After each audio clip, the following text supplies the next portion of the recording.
Most people believe that more choices mean more freedom, more options, more paths, more control over life. But quietly, without warning, something begins to break. The mind slows. Decisions feel heavier. Even simple actions become exhausting.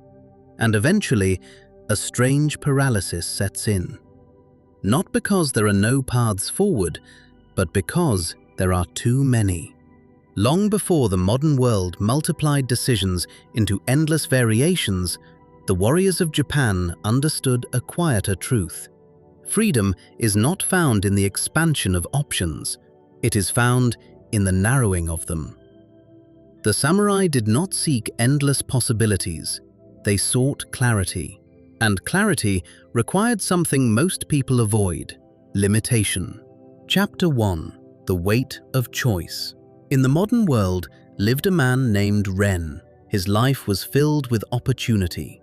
He had access to information, paths, and possibilities that no generation before him had ever known.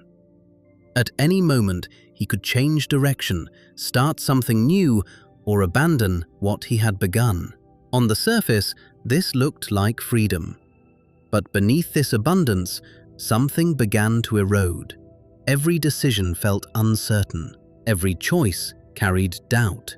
When he started a task, a quieter voice would appear, suggesting there might be a better option elsewhere. When he committed to a path, his attention split toward alternatives he had not taken. Ren did not lack ability. He lacked finality. His mind never arrived anywhere because it was always aware of what it had left behind. And slowly, this awareness became a burden. The more options he had, the less decisive he became. Chapter 2. The Samurai's Constraint. The samurai lived within strict boundaries. Their code, their duty, their identity were not flexible concepts. They were fixed. In Bushido, the way of the warrior, choice was not something to be endlessly reconsidered. Once a path was chosen, it was carried fully. This was not blindness, it was discipline. The samurai understood that the moment you leave the door open to alternatives, your presence weakens. Part of you remains elsewhere. Part of you hesitates. And hesitation, in their world, was not a minor flaw. It was a fracture. Miyamoto Musashi wrote that one must not have a favorite weapon, but must master all as one. This did not mean endless experimentation. It meant unity. No division between options, no attachment to alternatives, only complete presence in the moment of action. Chapter 3. The Divided Mind. A mind filled with choices is a divided mind. Each option pulls attention in a different direction. Each possibility creates a subtle tension. Over time, this tension becomes constant. Even in stillness, the mind moves.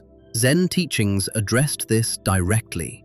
The discipline was not to explore every thought, but to let them pass without attachment.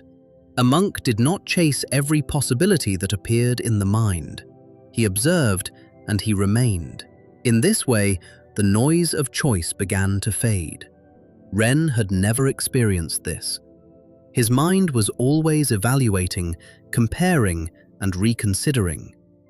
Even rest felt incomplete. Even progress felt uncertain. He was not overwhelmed by work. He was overwhelmed by possibility. Chapter 4. The Illusion of Better. One of the most subtle traps of too many choices is the illusion that something better always exists. A better path, a better decision, a better version of what you have already chosen. This illusion does not create improvement, it creates dissatisfaction. The samurai understood this danger. Once a decision was made, it was not revisited through doubt. It was refined through action. Improvement did not come from changing direction, it came from deepening commitment. Ren noticed this pattern in himself. Every time he chose something, his mind drifted toward what he had not chosen. This quiet comparison weakened his effort. It diluted his focus, and over time, it made even good decisions feel insufficient. Chapter 5: The Discipline of Closing Doors. The samurai did not become strong by keeping options open. They became strong by closing them. A closed path removes hesitation. It removes negotiation. It removes the constant need to reconsider.